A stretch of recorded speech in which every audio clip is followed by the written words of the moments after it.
Hi guys. क्या आप जानते हो, आज के इस डिजिटल वर्ल्ड में हम रोज जो भी चीज़ें यूज़ करते हैं, जैसे व्हाट्सएप मैसेजेस भेजना, ऑनलाइन शॉपिंग करना, यूपीआई से पेमेंट करना, या फिर जिस प्लेटफॉर्म पर आप सभी ये वीडियो देख रहे हो, इन सब के पीछे एक ऐसी बिल्डिंग काम कर रही है जिसमें हज़ारों सर्वर्स, स्टोरेज सिस्टम्स और नेटवर्किंग इक्विपमेंट्स होते हैं। और इसे ही हम कहते हैं डेटा सेंटर। और यही डेटा सेंटर्स आने वाले 10 से 15 सालों में इंडिया में मल्टी बिलियन डॉलर थीम है, जिसमें अदानी और रिलायंस जैसे कॉन्ग्लोमरेट पर इन्वेस्ट कर ही रहे हैं। इसके अलावा भी इस थीम पर काम करने वाली कंपनीज हर साल करीब 30 to 35% के रेट से ग्रो हो रही है। वैसे देखा जाए तो 2024 से ये थीम इंडिया में काफ़ी पॉपुलर होने लगी थी, लेकिन उस समय लोगों को इस थीम के बारे में ज़्यादा नहीं पता था और लोगों ने केवल फोमो के चक्कर में इस सेक्टर की कंपनीज में इन्वेस्ट किया था। और इसी रीजन से इस सेक्टर की मेजोरिटी कंपनीज काफ़ी हाई वैल्यूएशन में ट्रेड हो रही थी। लेकिन सितंबर के बाद से जो मार्केट में ओवरऑल करेक्शन आया है, उसका डेटा सेंटर स्टॉक्स पर भी असर पड़ा है, खासकर जनवरी मंथ में। और अब इस करेक्शन के बाद से इस सेक्टर की कंपनीज रीजनेबल वैल्यूएशंस पर ट्रेड हो रही है। तो इसी वजह से आज के इस वीडियो में हम इस थीम के बारे में और कौन कौन सी कंपनीज इस थीम पर वर्क कर रही है, इसके बारे में बात करेंगे। तो वीडियो को एंड तक देखना, जिससे आप वीडियो का कोई भी इंपॉर्टेंट पार्ट मिस ना कर दो। तो बिना कोई टाइम वेस्ट किए वीडियो को स्टार्ट करते हैं। सबसे पहले बात करते हैं कि आखिर ये डेटा सेंटर होता क्या है। In simple language, data centre एक ऐसी बड़ी बिल्डिंग होती है जहाँ हजारों सर्वर्स, स्टोरेज सिस्टम्स और नेटवर्किंग इक्विपमेंट्स 24/7 कंटिन्यूसली रन करते हैं। और इन्हीं सर्वर्स पर हमारा सारा डिजिटल डेटा, जैसे WhatsApp messages, emails, AI models और यूपीआई ट्रांजैक्शन स्टोर, प्रोसेस और डिस्ट्रीब्यूट होता है। इसका मतलब ये भी है कि जो भी कुछ आप ऑनलाइन करते हो, उसके पीछे कहीं ना कहीं एक डेटा सेंटर साइलेंटली काम कर रहा होता है। आज की डेट में माइक्रोसॉफ्ट, गूगल और फेसबुक जैसी बड़ी टेक कंपनीज अपने आईटी इंफ्रास्ट्रक्चर, एप्लीकेशंस और डेटा स्टोरेज को मैनेज करने के लिए डेटा सेंटर्स का यूज करती है। इसके अलावा ऑलमोस्ट हर बड़ी इंडस्ट्री लाइक ओटीटी, बीएफएसआई और गवर्नमेंट सेक्टर्स में भी डेटा सेंटर्स का यूज होता है।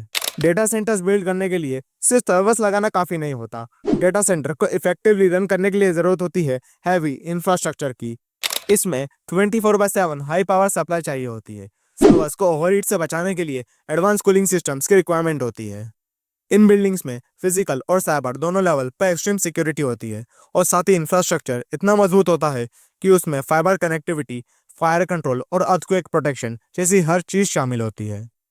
और इन्हीं सब फैक्टर्स की वजह से डेटा सेंटर बिल्ड करना एक कैपिटल हैवी काम हो जाता है। इसमें शुरुआत में ही काफी बड़ा अपफ्रंट इन्वेस्टमेंट लगाना पड़ता है। तो अब आपको समझ में आ ही गया होगा कि डेटा सेंटर होता क्या है और इसमें कितना बड़ा सेटअप होता है। अब बात करते हैं आखिर ऐसा हो क्या रहा है जो ये सेक्टर इतनी तेजी से ग्रो हो सकता है, और साथ ही कुछ ऐसे रिस्क भी जिन्हें इग्नोर नहीं किया जा सकता। अब देखिए, सबसे बड़ा रीजन जो इस सेक्टर को मैसिव ग्रोथ की तरफ ले जा रहा है, वो है कि आज इंडिया दुनिया का करीब 20% डेटा अकेले जनरेट करता है, लेकिन उसके कंपैरिजन में हमारी ग्लोबल डेटा सेंटर कैपेसिटी सिर्फ 3% के आसपास है। इसका सिंपल मतलब है, जो लोड इंडिया से निकल रहा है उसको हैंडल करने के लिए हमारे पास इंफ्रास्ट्रक्चर अभी भी बहुत पीछे है। और यही गैप एक मैसिव अपॉर्चुनिटी क्रिएट करता है। आज के टाइम में हर कोई रोज मैसिव अमाउंट में डेटा कंज्यूम और जनरेट कर रहा है। व्हाट्सएप, यूपीआई, इंस्टाग्राम, यूट्यूब और अब एआई टूल्स ने इस डिमांड को और एक्सप्लोर कर दिया है। कंपनीज अब फिजिकल स्टोरेज की जगह क्लाउड स्टोरेज प्रेफर कर रही है, जो डेटा सेंटर से ही चलता है। एआई मॉडल्स को ट्रेन करने के लिए भी हैवी सर्वर्स की जरूरत होती है, और वो सिर्फ यही मिलते हैं।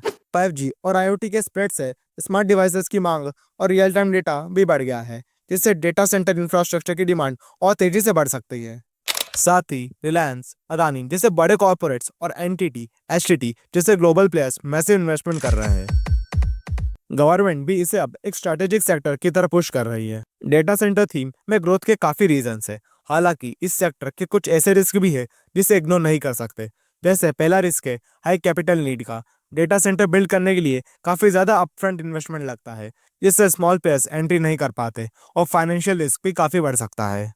डेटा सेंटर्स को 24/7 हैवी ग्रेड इलेक्ट्रिसिटी चाहिए होती है। सप्लाई में कोई भी इशू ऑपरेशंस को डायरेक्ट इम्पैक्ट कर सकता है। जैसे जैसे टेक्नोलॉजी यूसेज बढ़ा है, वैसे ही साइबर अटैक्स भी शूट अप हुए हैं। इससे सिक्योरिटी कॉस्ट बढ़ती है और डेटा ब्रीच का खतरा हमेशा बना रहता है। चिप्स और कूलिंग सिस्टम जैसे कि हार्डवेयर अभी भी इंपोर्ट होते हैं। सप्लाई चेन या जियोपॉलिटिकल इशू से सेक्टर पर नेगेटिव इम्पैक्ट होगा। अब अगर इस सेक्टर की ओवरऑल ग्रोथ रेट को देखें, तो इंडियन डेटा सेंटर इंडस्ट्री 2030 तक 21% के रेट से ग्रो हो सकती है। जिसमें इस सेक्टर में अगले 5 से 6 सालों में 20 टू 25 बिलियन डॉलर तक के इन्वेस्टमेंट्स आ सकते हैं और इस सेक्टर की टोटल कैपेसिटी 2030 तक 4500 मेगावाट तक पहुंच सकती है। अब जब हमें इस सेक्टर का बेसिक ओवरव्यू मिल गया है, तो अब बात करते हैं उन कंपनीज की जो इस स्पेस में काम कर रही है और इस पूरी डेटा सेंटर थीम की असली बेनिफिशियरीज बन सकती है।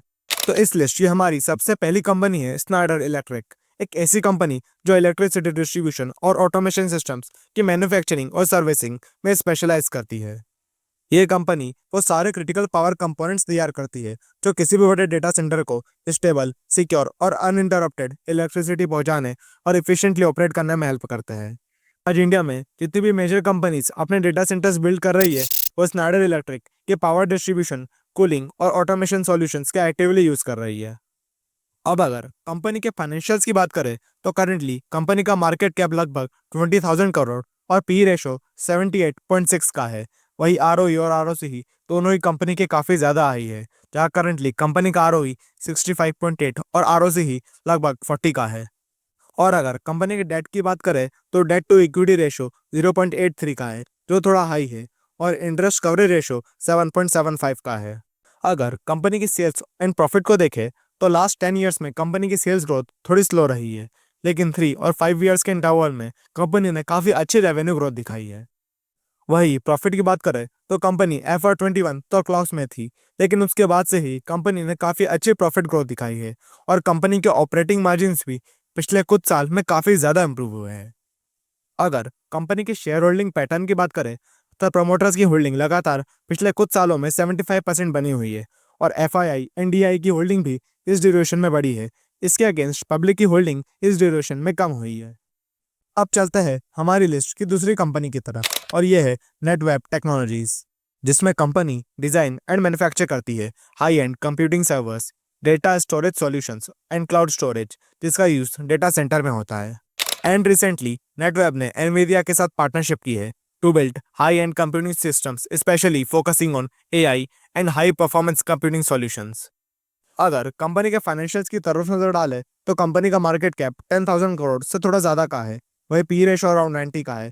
वही दूसरे रेशोज को भी देखें, तो आरओई 32.6 और आरओसी 24 का है, जो दोनों ही काफी अच्छे हैं। दूसरे इंपॉर्टेंट पैरामीटर्स को भी देखें, तो डेट टू इक्विटी रेशो काफी कम है, अराउंड 0.01 का, और इंटरेस्ट कवरेज रेशो अराउंड 39 का है। कंपनी के रेवेन्यू एंड प्रॉफिट ग्रोथ को देखें, तो लास्ट 5 एंड 3 ईयर्स में कंपनी ने दोनों में ही आउटस्टैंडिंग ग्रोथ दिखाई है।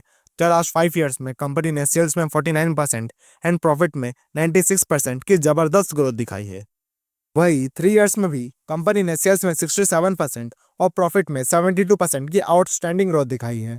कंपनी के मार्जिन्स भी इस बीच काफी इंप्रूव हुए हैं। कंपनी की शेयर होल्डिंग पैटर्न को ऑब्जर्व करें, तो प्रमोटर्स और DI की होल्डिंग्स लास्ट 1 ईयर में कम हुई है। वही FII की होल्डिंग थोड़ी सी बढ़ी है कंपनी के अंदर, और पब्लिक की भी होल्डिंग इस ड्यूरेशन में बढ़ी है। हालांकि कंपनी का रेवेन्यू थोड़ा ज्यादा कॉन्सेंट्रेटेड है, जहां टॉप 10 क्लाइंट से कंपनी का 65.8% रेवेन्यू आता है और टॉप 5 क्लाइंट से कंपनी का 50.8% रेवेन्यू मिलता है, जो क्लाइंट कॉन्सेंट्रेशन रिस्क को काफी बढ़ा देता है। अगर कोई भी बड़ा क्लाइंट कंपनी को छोड़ता है, तो उससे कंपनी के रेवेन्यू पर डायरेक्ट इम्पैक्ट होगा।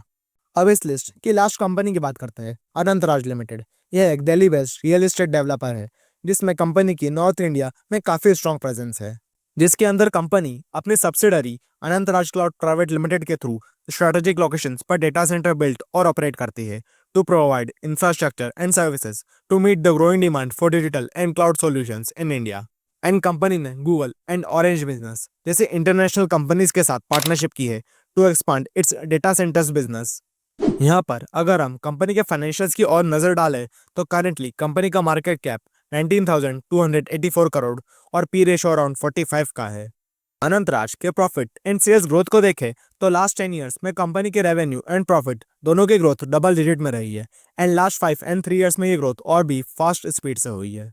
जहां 2020 में कंपनी का रेवेन्यू 276 करोड़ और प्रॉफिट 24 करोड़ का था, वही FY25 तक कंपनी का रेवेन्यू बढ़कर 2060 करोड़ और प्रॉफिट 426 करोड़ तक पहुंच गया है। अगर कंपनी के फाइनेंशियल रेशियोज की बात करें, तो कंपनी का ROCE 11.2 और ROE 10.9 का है, और कंपनी के ऊपर डेट की कोई भी ज्यादा प्रॉब्लम नहीं है, जहां इनका डेट टू इक्विटी रेशो 0.12 और इंटरेस्ट कवरेज रेशो लगभग 46 का है। इसके अलावा अनंतराज आने वाले समय में हरियाणा में 2 नए डेटा सेंटर्स बिल्ड करने वाली है, जिसमें कंपनी का टारगेट है कि वो 2032 तक अपनी टोटल कैपेसिटी को 300 मेगावाट तक एक्सपांड करेंगे।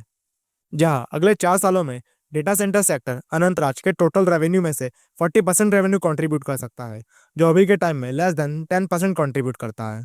तो ये था डेटा सेंटर सेक्टर का एक बेसिक ओवरव्यू और 3 ऐसी कंपनीज जो इंडिया में डेटा सेंटर थीम की ग्रोथ स्टोरी का पार्ट बन सकती है और आने वाले सालों में इस सेक्टर की ग्रोथ की बेनिफिशियरीज बन सकती है।